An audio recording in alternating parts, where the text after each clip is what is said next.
Kabanata 1071. Sino ba naman ang mag-aakalang may ganitong kaganda sa mundo? Ang mukha, ang katawan. Siya ay isang tunay na kayamanan. Mga babaeng katulad nito ay hindi araw-araw dumarating. Mukhang swerte natin ito, sabi ng isa sa mga lalaki habang ngumiti ng pilyo. Ano pang hinihintay natin? Tara na. Hinikayat ng isa sa mga lalaki, halos dumadaloy ang laway habang humakbang patungo kay Delaney. Sa kanyang mga mata na puno ng takot, ang maliit na batang babae ay nagtatago malapit. Pinagsikapan niyang mag-ipon ng lakas ng loob, kinagat niya ang kanyang labi at tinawag sina Sebastian at Delaney. Mister, Miss, masamang tao ang mga lalaking ito. Kailangan ninyong tumakbo.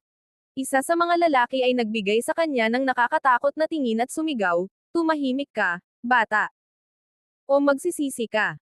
Ang mga mata ni Delaney ay nagliyab sa galit sa kanyang mga salita. Lumapit siya at galit na sinabihan, kayo mga kasuklam-suklam na duwag, pakawalan nyo na ang babae at umalis na kayo dito. Isa sa mga lalaki ang ngumisi.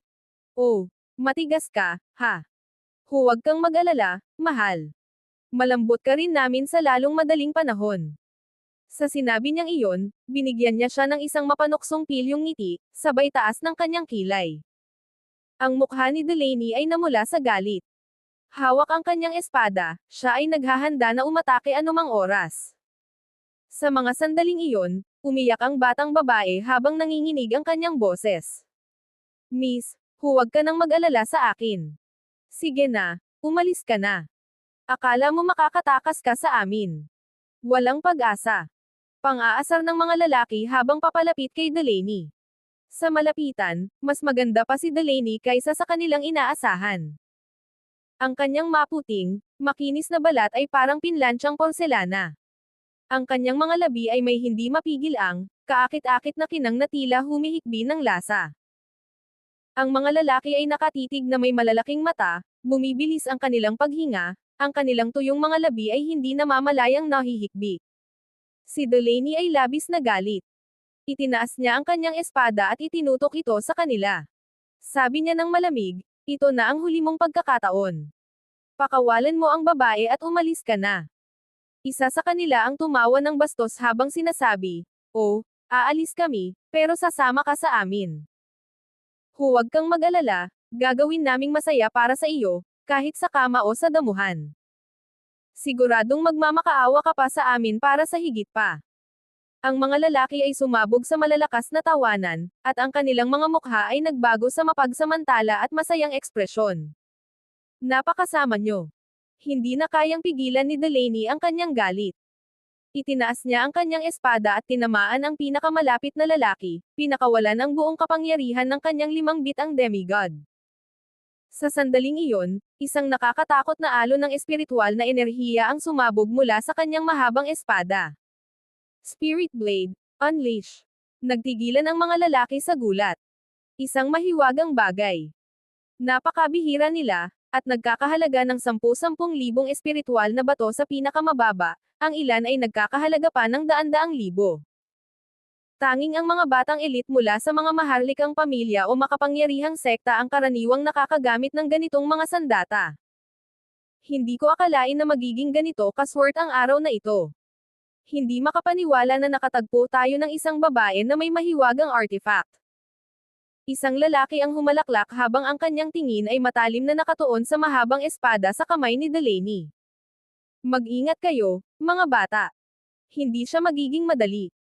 Sabay-sabay natin siyang kunin, pero huwag masyadong gawing magaspang dahil gusto ko pa ring mag-enjoy dito, sabi ng isa pang lalaki, nilalantakan ang kanyang mga labi na may halong kasamaan sa kanyang mga mata. Tama, sabay-sabay. Sa ganon, sinugod nila si Delaney.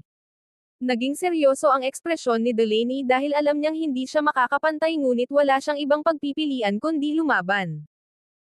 Sa isang matalim na pag-ihip, iniiwasan niya ang swing ng isang lalaki at pinagsasaksak ang kanyang espada, nagpapadala ng isang nakamamatay na arco ng enerhiya patungo sa isa pa. Emph. Ang lalaki ay humalaklak, inilabas ang isang mabigat na broadsword upang hadlangan ang kanyang enerhiya ng espada. Panahon mo nang mamatay. Sigaw ni Delaney, Ibinuhos ang buong lakas niya sa isa pang swing. Nagpadala siya ng mas malakas na alon ng enerhiya ng espada patungo sa kanya. Nagtakbuhan ang lalaki pabalik habang tinamaan ng enerhiya ng espada, may dugo na dumadaloy mula sa kanyang bibig. Putang ina ka! Maglakas loob kang saktan ako. Pabayaran kita. Ang kanyang mga mata ay naging malamig sa galit habang inihampas niya ang kanyang malaking espada, nagpalabas ng alon ng nakamamatay na enerhiya pabalik sa kanya. Dumukot si Delaney sa gilid, ngunit ang dulo ng atake ay tumama sa kanyang braso. Sa sandaling iyon, nagsimulang lumabas ang dugo mula sa sugat. Ginoo, napakadelikado ng iyong balat. Hayaan mong mahawakan ko ito, sabi ng lalaki, lumalapit sa kanya na may baluktot ng ngiti. Kabanata 1072. Mga hayop. Delaney ay nagmura, pinalo ang kanyang mahabang espada ng may matinding katumpakan habang isang sinag ng enerhiya ang tumama sa lalaki. Ang lalaki ay humalaklak, sumagot gamit ang kanyang talam. Ang kanyang pagsalakay ay nagpadala ng isang makapangyarihang alon patungo kay Delaney, na sumasalungat sa kanyang sariling atake. Ang lakas ng kanyang hampas ay tumama ng diretso sa kanya, pinilit siyang umatras ng ilang hakbang habang ang isang alon ng sakit ay umikot sa kanyang dibdib. Haha! Wala kang laban sa amin. Sumuko ka na lang. Sino ba ang nakakaalam, kung pasasayahin mo kami, baka palayain ka pa namin. Nagsalita siya ng may pang-aasar habang tinatitigan ang kanyang katawan ng may mapanlikhang tingin. Hindi pwede. Pinipigilan ang kanyang galit, sinabi ni Delaney, mas pipiliin kong mamatay kaysa hayaan kitang makuha ang gusto mo. Oh, ang tapang. Huwag niyong kami sisihin sa kung ano mang mangyari. Guys, hulihin niyo siya. Sa hawak niyang mahabang espada, hinarap ni Delaney ang mga sumalakay sa matinding labanan. Sinalanta siya ng marami at, sa kabila ng pagkakaroon ng isang mahiwagang artepakto, hindi naman nagkulang sa lakas ang kanyang mga kalaban. Bumabagsak na siya ng mabilis. Humiga ka. Isa sa mga lalaki ang sumunggab sa pagkakataon, sinuntok siya ng malakas sa dibdib. Dama po ang dugo mula sa kanyang mga labi habang siya'y nahulog pabalik, ang kanyang mahabang espada ay lumipad palayo. Haha! Tingnan mo yan, nasa palad na namin kayo ngayon. Ngumiti siya ng masama, naglalakad patungo kay Delaney. Mas pipiliin kong mamatay kaysa hayaan kitang hawakan ako. Siya'y nawawalan ng pag-asa dahil alam niyang hindi siya makakatakas sa kanila. Pagkatapos, kumuha siya ng isang pangil mula sa kanyang storage space ring. Ang mga lalaki ay natigilan sa gulat, napagtanto ang kanyang intensyon. Si Harlan Milton ang kanilang leader. Hinugot niya ang kanyang espada, itinutok ito kay Sebastian na nagpapagaling sa sarili.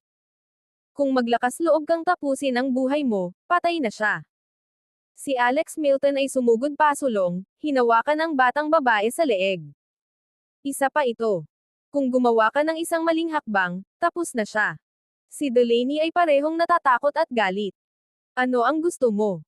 Ngumiti si Harlan. Alam mo na, di ba? Aliwin mo kami, at baka isaalang-alang naming hindi ka gawing biktima. Ang sama nyo. Nanginginig sa galit si Delaney. Tumawa si Harlan ng malamig. Tawagin mo kami kung ano ang gusto mo. Ngayon, gawin mo ang sinasabi ko. Habarin mo ang mga damit mo. Huwag kang lumayo. Ako si Prinsesa Delaney ng pamilyang Maharlika. Sigaw ni Delaney. Ano? Kaya ikaw pala ang sikat na kagandahan ng Wonderton. Ang mga lalaki ay labis na nagulat. Gayunpaman, nagising si Harlan sa katotohanan. Isang prinsesa. Mas mabuti pa. Marami na akong naging babae sa aking panahon, pero isang reyna. Ikaw ang magiging una. Ang iba ay tumawa ng masigla. Hinawakan ni Delaney ang kanyang mga kamao, bawat hibla ng kanyang pagkatao ay nag-aalab sa galit. Wala siyang ibang hinahangad kundi ang paghiwalayin sila. Ano pang hinihintay mo? Gawin mo na, o papanoorin mo ang pagdurusa niya. Malamig na sinabi ni Harlan habang itinutok ang kanyang espada kay Sebastian. Si Delaney ay walang magawa at nawawalan ng pag-asa sa sandaling iyon. Kinagat ang kanyang mga labi, nanginginig ang kanyang mga kamay habang inabot niya ang kanyang kwelyo. Sa mga sandaling iyon, pinapanood ng mga lalaki ang bawat galaw niya, at ang kanilang mga hininga ay mababaw sa twisted na pananabik. Kabanata 1073. Noong mga sandaling iyon, habang inaasikaso niya ang kanyang mga sugat, bigla na lamang bumukas ang mga mata ni Sebastian. Ang kanyang tingin ay matalim at hindi natitinag habang nakatuon ito kay Harlan at sa kanyang grupo. Tinitiis ang sakit, hinugot ni Sebastian ang kanyang mahabang espada, pinakikinabangan ang huling natitirang lakas na kanyang naibalik. Sa isang makapangyarihang hampas, kumidlat ang talon at tumagos kay Alexis bago pa man siya makasigaw, na nag-iwan sa kanya na bumagsak na walang buhay. Isang lalaki pa ang tinamaan sa parehong sandali, bumagsak na patay sa lugar. Tumakbo na tayo. Ang natitirang tatlo ay tumingin sa takot bago lumingon at tumakas sa desperasyon. Ang mukha ni Sebastian ay puno ng galit at determinasyon. Bagaman sinubukan niyang habulin sila, ang kanyang humihinang katawan ang nagdulot ng kanyang pagkadapa. Sa mga sandaling iyon, si Delaney, na pinanood ang lahat ng may halo ng kawalang pag-asa at pag-asa, ay nagmadaling lumapit sa kanyang tabi at tumulong na mapanatili siyang matatag.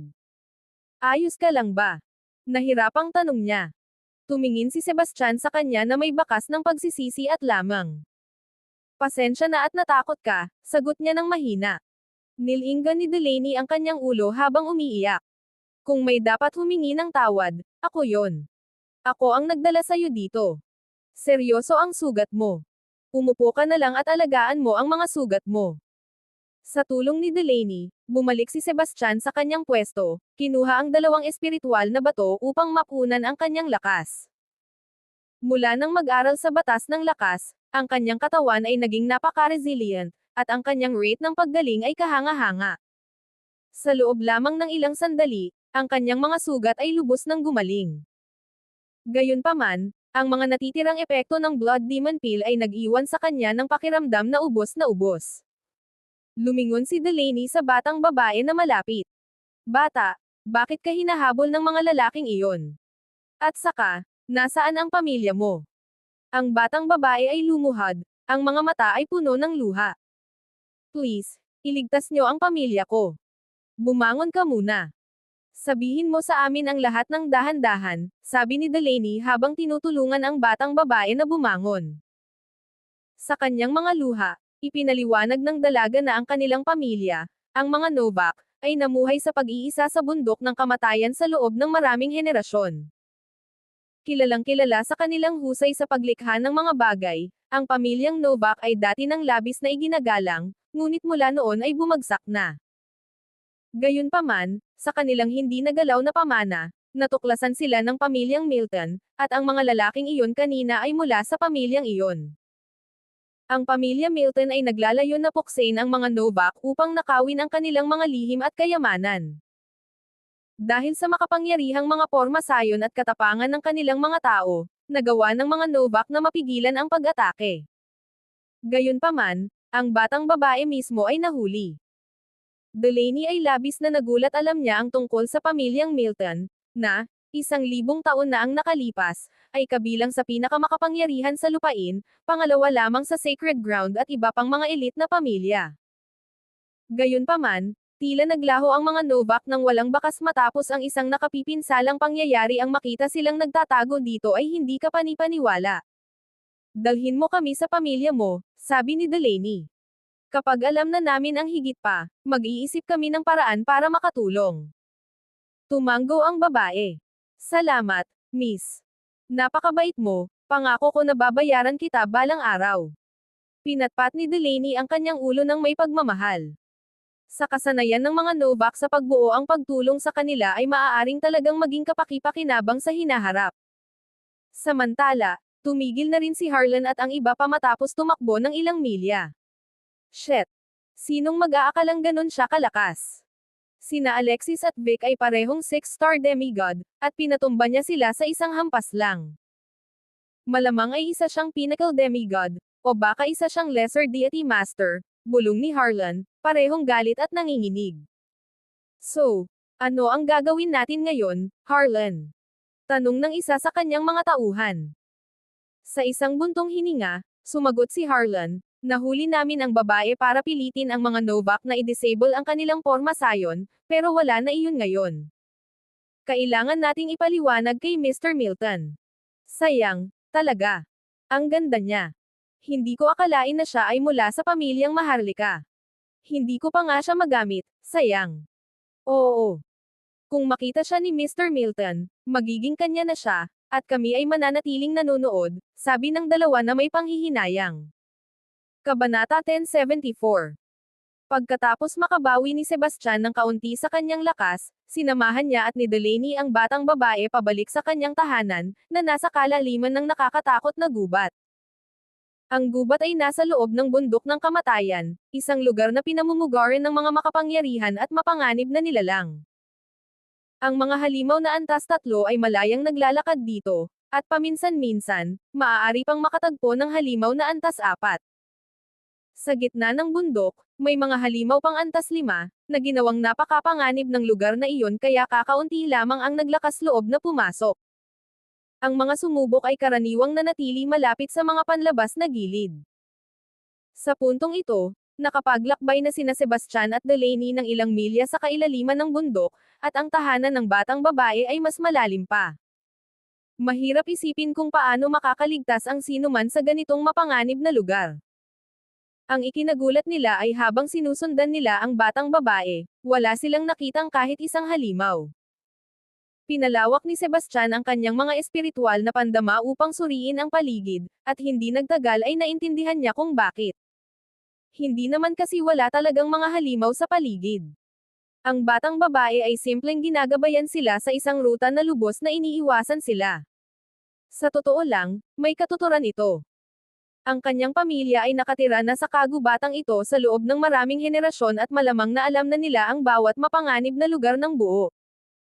Sa daan, napansin nila ang mga kumpol ng bulaklak na kulay purpura kayumanggi na naglalabas ng kakaibang amoy. Ang amoy ay hindi kanais-nais para sa kanila, at naisip nila na tiyak na mas masahol pa ito para sa mga halimaw, kaya't iniiwasan nila ang mga lugar na iyon. Matapos ang mahabang paglalakad, sa wakas ay nakarating sila sa kanyang bahay. Mula sa malayo, nakita nila ang ilang maliliit na bahay na gawa sa kahoy, kahit na marami sa mga ito ay sira-sira na nagpapakita ng malinaw na mga senyales ng mga nakaraang laban. Mga bangkay at mga sugatang tao ang nakakalat sa lupa, at ang tunog ng pag-iyak ay pumuno sa hangin. Mom! Biglang tumakbo ang batang babae patungo sa isang ginang na nasa katanghaliang gulang, habang umaagos ang mga luha sa kanyang mukha. Lucina. Nagtigilan ang babae sa isang sandali nang makita siya, pagkatapos ay napaiyak sa saya, tumakbo upang yakapin si Lucina ng mahigpit. Pagkatapos umiyak ng sandali, biglang may naisip si Lucina. Mabilis niyang itinuro sina Sebastian at Delaney habang sinabi, "Nanay, sila ang batang lalaki at babae na tumulong sa akin. Ang lakas-lakas nila, at nandito sila para tulungan tayong palayasin ang mga masasamang tao. Maraming salamat sa inyong tulong." Ang babae, na nagpakilala bilang Irina Novak, ay yumuko ng malalim kay Sebastian at Delaney bilang pasasalamat. Noong mga sandaling iyon, may isang matandang lalaking may seryosong anyo ang lumapit sa kanila, binati sila ng may paggalang na pagtango. "Ako si Jorek Novak, ang pinuno ng sekta na ito. Salamat sa pagligtas sa aking anak na babae." Sebastian ay ngumiti at sinabi, "Wala talaga, seryoso. Kuryoso ako, ang pamilya mo ay dating isang sikat na sekta na may mahabang pamana. Bakit mo pinili na magtago sa isang napakadelikadong lugar? Mahabang kwento ito. Maghanap tayo ng mas tahimik na lugar para mag-usap." Dinala niya sila sa isa sa mga kahoy na bahay, kung saan inalok sila ni Irina ng isang garapon ng serbesa ng seresa. Ang alak ay matamis at mabango, pinupuno ang silid ng isang nakakapreskong amoy. Habang umiinom, ipinaliwanag ni Jorek, 1,000 taon na ang nakalipas, napilitang umatras dito ang ating mga ninuno dahil ang buong sekta natin ay isinumpa. Isang sumpa. Anong klaseng sumpa? Tanong ni Delaney nang may pag-usisa. Bumantong hininga si Irina at idinagdag, ito ay isang sumpa na ipinataw ni Vulcan. Vulcan. Nagpalitan ng tingin sina Sebastian at Delaney nang makita nila ang parehong pagkalito sa mata ng isa't isa. Kabanata 1075. Lahat sila ay narinig na si Vulcan, ang maalamat na Diyos ng apoy. Gayunpaman, mga alamat lamang ang mga ito. Walang katibayan na umiiral ang ganitong nilalang, lalo na maaari itong sampain ang isang mortal na pamilya. Nakita ni Irina ang kanilang pagdududa at itinaas ang kanyang manggas, ipinakita ang kanyang palso. Tingnan mo ito, sabi niya. Sebastian at Delaney ay tumuon sa kanyang palso, kung saan namutawi ang isang itim na marka ng apoy, halos parang isang mantsa ng kapanganakan. Ang kakaibang nunal, bulong ni Sebastian, nagulat. Nakita na niya ang mga kakaibang hugis sa mga mantsa ng kapanganakan dati, pero hindi pa kailanman ang kahawig ng mga apoy. Ipinagpag ni Irina ang kanyang ulo na may ngiti. Hindi ito mantsa ng kapanganakan kundi marka ng apoy. Lahat ng miyembro ng pamilya namin ay may ganito. Upang patunayan ang kanyang punto, iniunat din ni Jarek ang kanyang manggas, na nagpakita ng kaparehong marka ng apoy sa kanyang palso. Meron din ako, dagdag ni Lucina, ipinakita ang mas maliit na marka ng apoy sa kanyang palso. Nagpalitan ng tingin sina Sebastian at Delaney. Sa mga sandaling iyon, malinaw na labis silang nagulat. Kung isa lang ang may ganitong marka, baka nagkataon lang ito, pero lahat sila. Hindi iyon maaaring maging nagkataon lang. Nakita ang mga tanong sa kanilang mga mata, nagsalita si Jarek. Bawat isa sa amin sa pamilyang Novak ay inapo ni Vulcan. Napalunok si Sebastian. Kung totoo ang sinabi ni Jarek, marahil ang mga kwento tungkol sa mga Diyos ay hindi lang mga alamat. Kung talagang mga inapo kayo ni Vulcan, bakit naman niya susumpain ang sarili niyang lahi? Tanong ni Sebastian na naguguluhan. Jarek ay may mapait na ngiti. 1,000 taon na ang nakalipas, isa sa ating mga ninuno ay nalasing at well, umihi siya sa estatwa ni Vulcan, na hindi niya ginalang. Doon nagsimula ang sumpa. Sandali. Ano ba talaga ang sumpa? Tanong ni Sebastian, nalilito. Sa isang mapait na ngiti, sumagot si Jarek, 1,000 taon na ang nakalipas, ang aming pamilya ay umabot ng higit sa 30,000. Ngayon, wala pang 200 sa amin ang natitira. Alam mo ba kung bakit? Sa mga halimaw ba ito? Hinala ni Delaney. Umiling si Jarek. Maaaring. Mga isyo sa pagkamayabong. Maingat na tanong ni Sebastian. Tumanggo si Jarek. Tama ka. Mula nang magsimula ang sumpa, ang mga babae sa pamilya namin ay makakapag-anak lamang ng hanggang 2 anak, habang ang karamihan ay isa lamang. Ano? Wala akong ideya na posible pala ang ganito. Nahulog ang panga ni Sebastian. May mga lalaking ba sa pamilya mo na sinubukang magpakasal sa mga babae mula sa ibang lahi? Tanong ni Delaney. Sumagot si Jarek, dapat naming panatilihing dalisay ang lahi, kaya sa loob ng maraming siglo ay iniiwasan namin ang pag-aasawa sa labas ng aming lahi. Gayunpaman, habang unti-unting nababawasan ang aming bilang, may ilan na sinubukan ito. Sa kasamaang palad, hindi sila nagkaanak. Nagsimula ng mapagtanto ni Sebastian kung gaano kalupit ang sumpa. Sa bawat babae na limitado sa 1 o 2 anak, ang pamilya ay tiyak na lilighted sa paglipas ng panahon. Kung magpapatuloy ang ganitong sitwasyon, mawawala ang mga Novak sa loob ng ilang henerasyon. Nagpatuloy si Jarek, sa totoo lang, hindi lang iyon. Ano pa? Mabilis na tanong ni Delaney.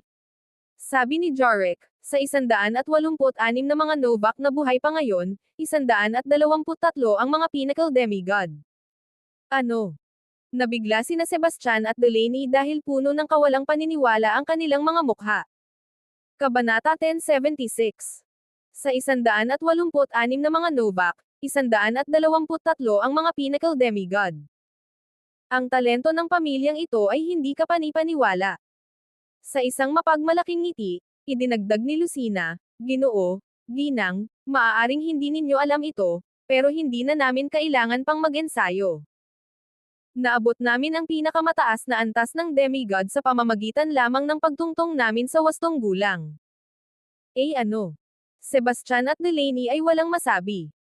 Para sa karamihan ng mga tao, ang pag-abot kahit sa demigod realm ay isang kamangha-manghang tagumpay, lalo na ang rurok. Kakailanganin ng pambihira at natatanging talento para makalapit man lang. Gayunpaman, para sa mga Novak, nangyari ito nang walang anumang pagsisikap. Ito ay talagang hindi maisip. Nagbigay si Jarek ng pagod ng ngiti. 1,000 taon na ang nakalipas, maraming tao ang naiinggit sa aming biyaya ay naging sumpa. Anong ibig mong sabihin? Tanong ni Delaney.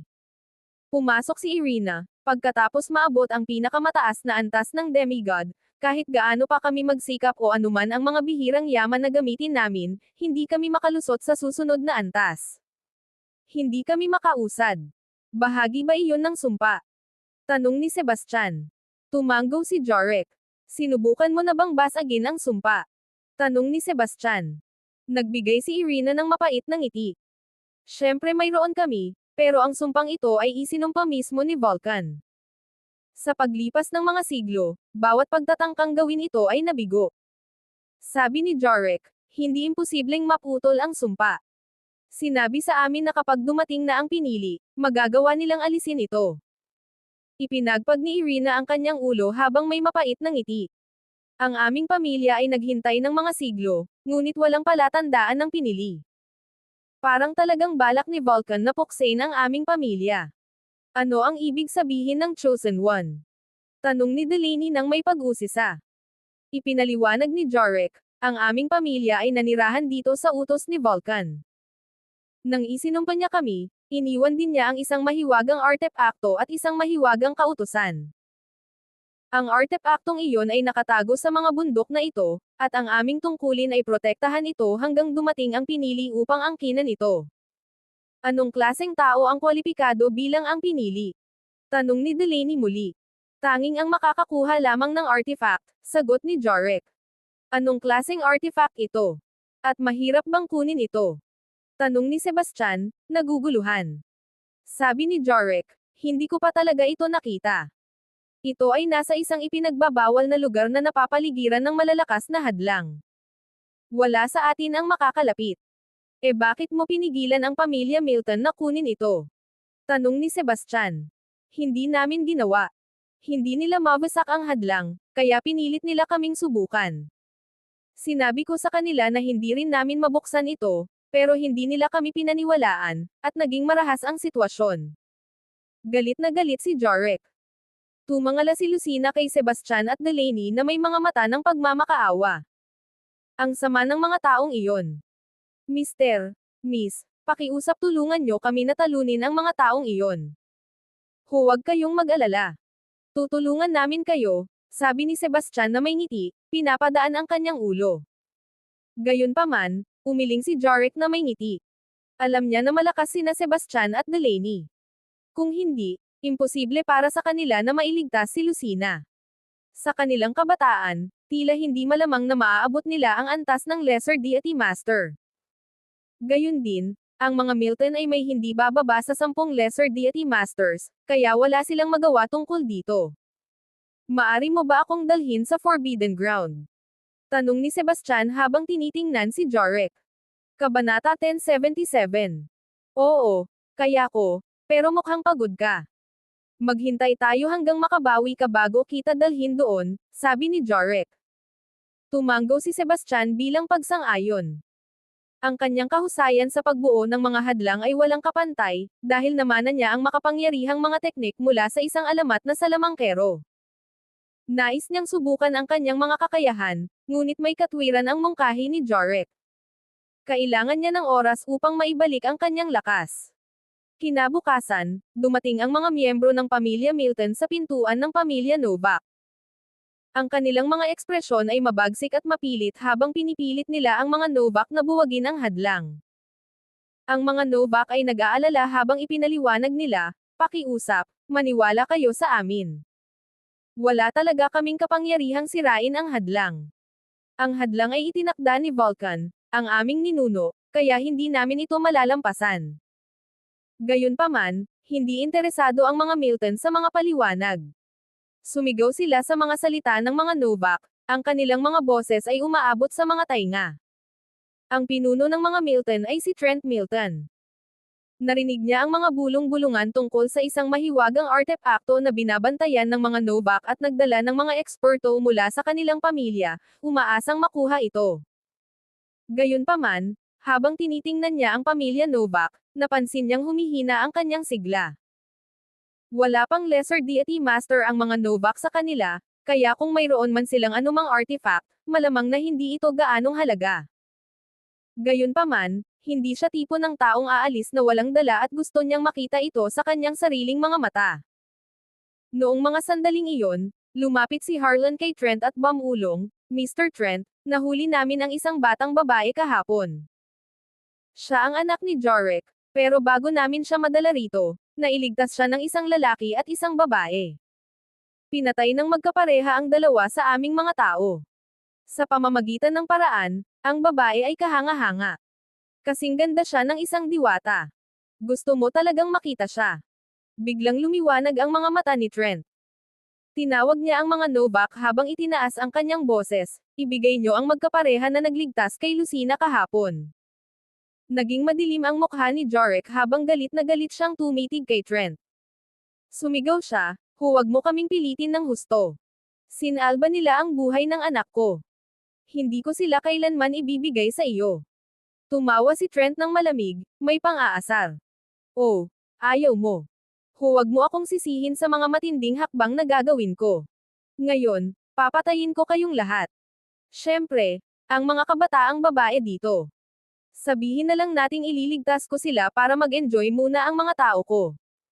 Mabuhay si Mr. Trent. Ang mga ekspresyon ng mga Milton ay lumiwanag habang tinitingnan nila ang pamilya Novak, na iniisip na ang mga gantimpala.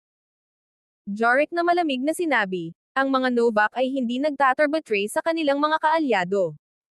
Kung gusto mo sila, kailangan mo munang patayin kami." Bilang tugon, nagkaisa ang pamilya Novak sa likod ni Jarek. Ang kanilang mga mukha ay matatag, tumatangging umatras. Habang nakikinig sa sagot ni Jarek, nagalit si Trent.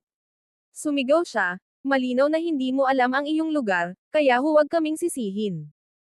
Patayin ang lahat maliban sa mga magagandang babae." Sa kanyang utos, bumaba ang pamilyang Milton sa mga Novak na parang kawan ng mga lobo. Agad, ang gubat ay sumabog sa isang bagyo ng espiritual na enerhiya. Metal, kahoy, tubig, apoy at enerhiyang espiritual na batay sa lupa na nag-aaway sa isang bagyong puno ng kapangyarihan at kulay.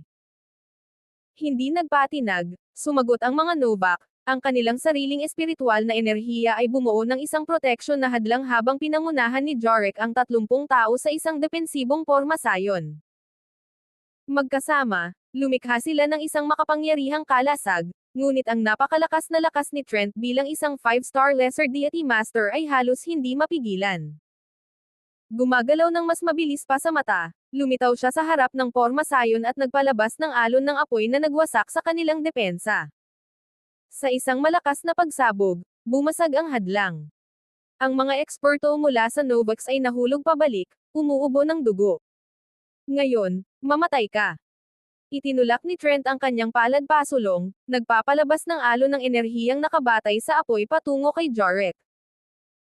Ang mga apoy ay sumiklab na parang naglalagablab na impyerno, pinapahina ang hangin sa paligid nito at binabaluktot ang espasyo sa paligid nito sa isang di makayang init.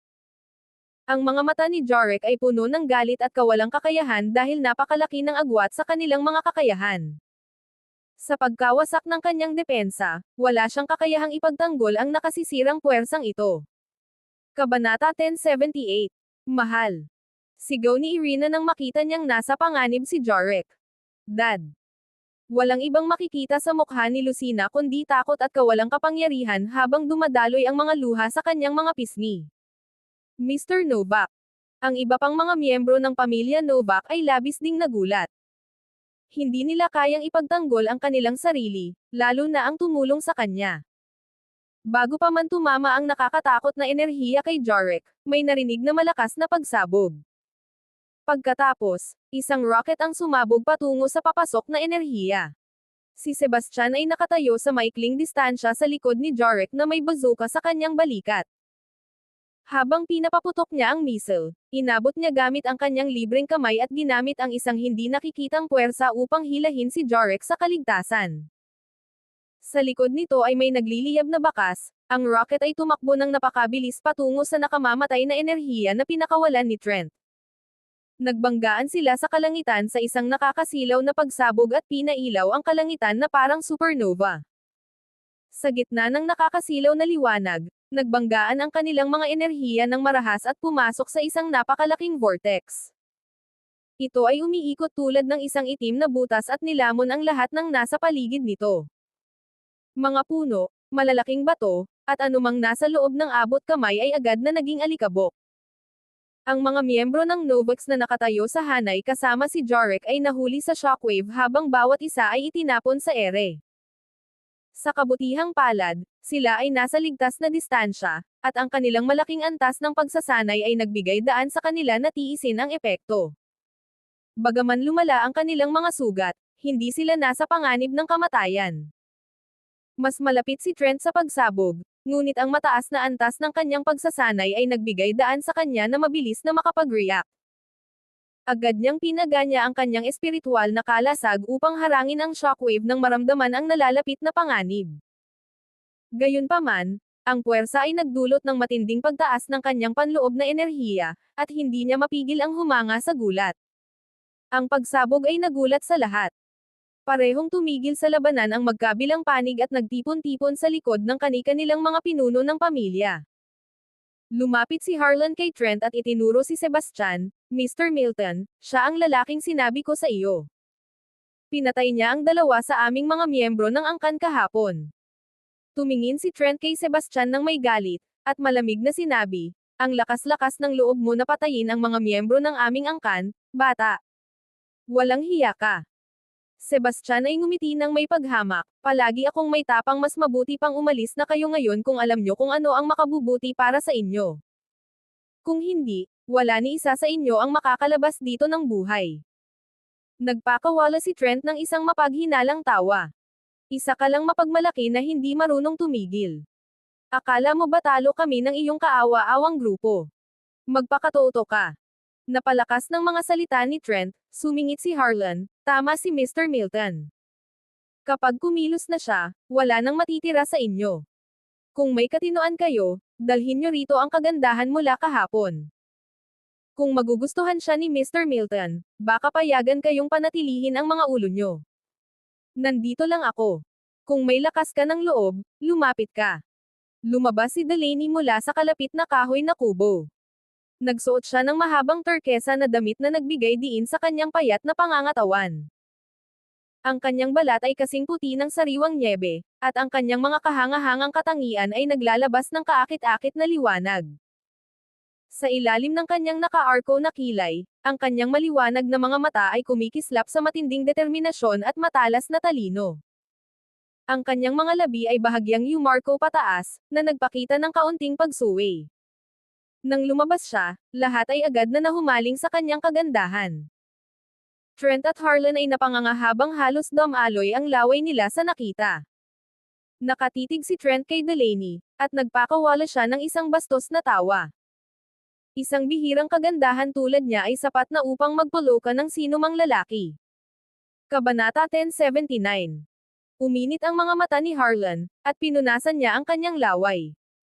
Mr. Milton, kapag tapos ka na sa kanya, pwede ba akong sumunod? Tumawa si Trent. Sige. Lahat ay magkakaroon ng pagkakataon. Salamat, Mr. Milton. Ang mga miyembro ng pamilya Milton ay labis na natuwa. Narinig lang nila si Harlan na magpuri tungkol sa kagandahan ni Delaney, pero ang makita siya ng personal ay lampas sa kanilang pinakapangarap.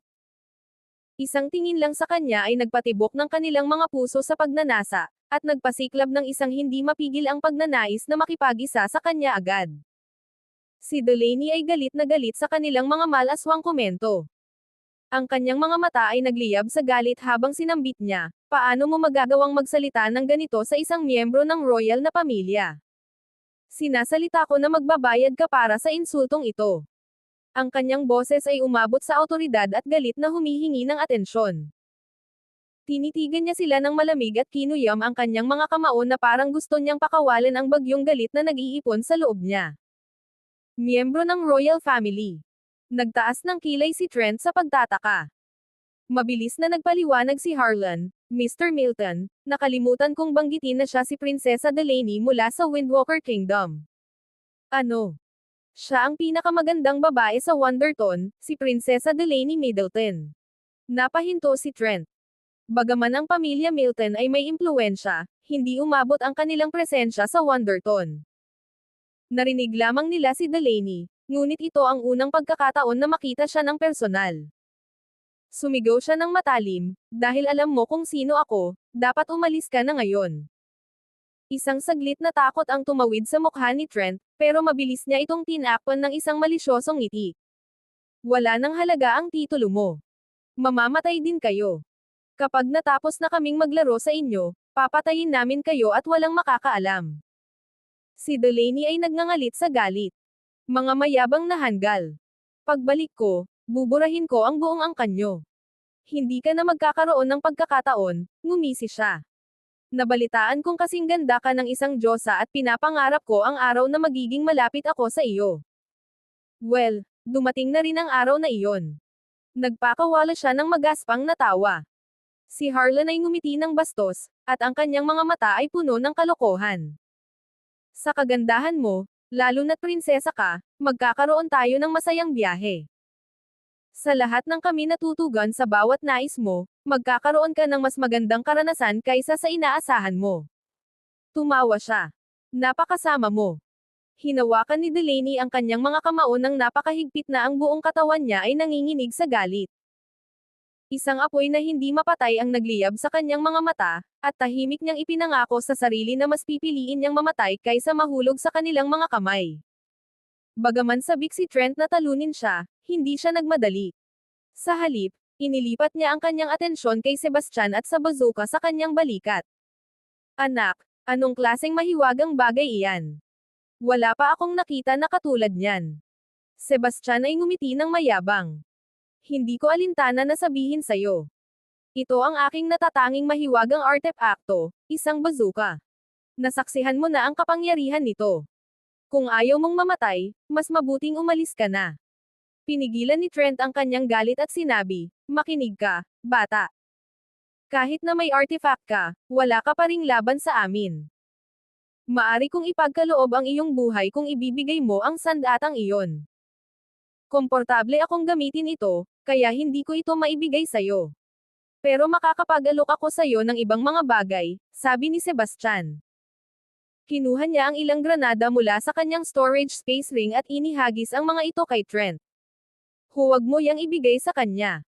Kahit na hindi alam ni Delaney kung ano ang mga granada, nakita na niya ang lakas ng bazooka.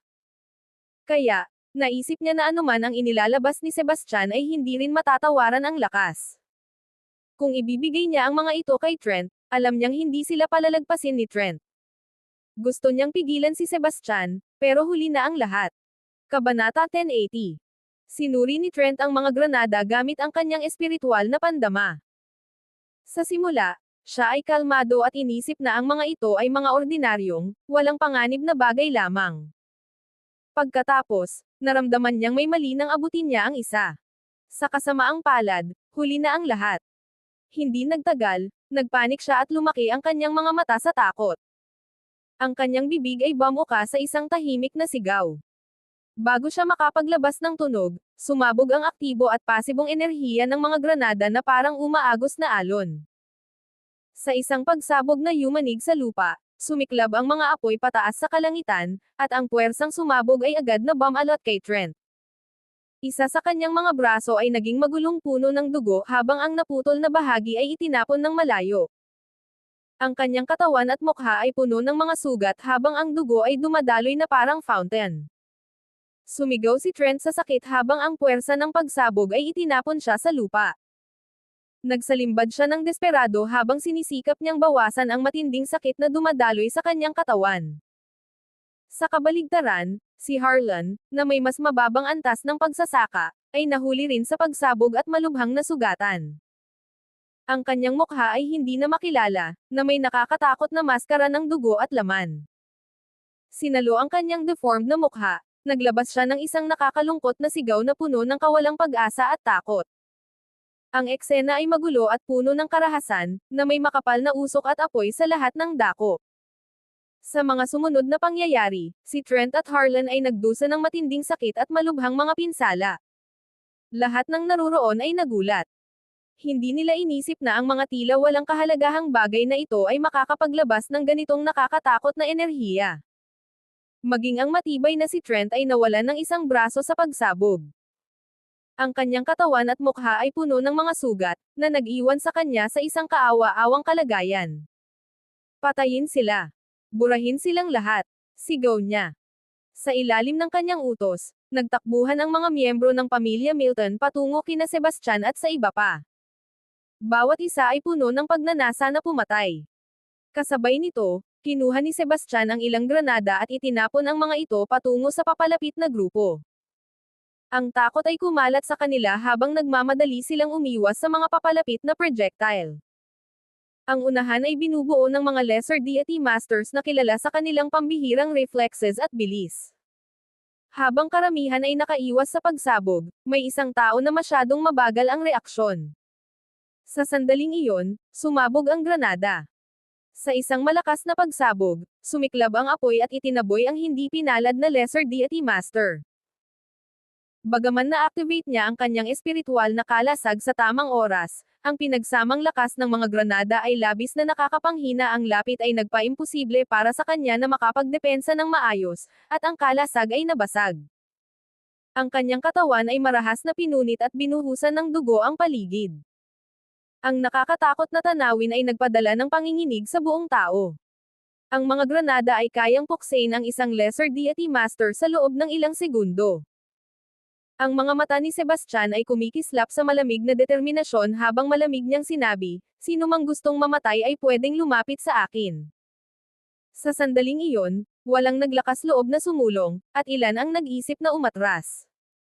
Sumabog ang galit ni Trent nang makita iyon, at nanlaki ang mga butas ng kanyang ilong sa galit. Ang mahiwagang artifact iyon ay hindi mabilis. Mag-charge ng sabay-sabay at tapusin na siya ngayon. Ang mga master ng pamilya Milton ay nagbalik sa kanilang katinoan. Nakatutok sila sa kapangyarihan ng mga granada at pansamantalang nakalimutan na si Sebastian ang naghagis nito. Sa kanilang bilis, dapat madali lang iwasan ang mga granada. Tama si Mr. Milton. Sumugod tayo ng sabay-sabay at tapusin siya.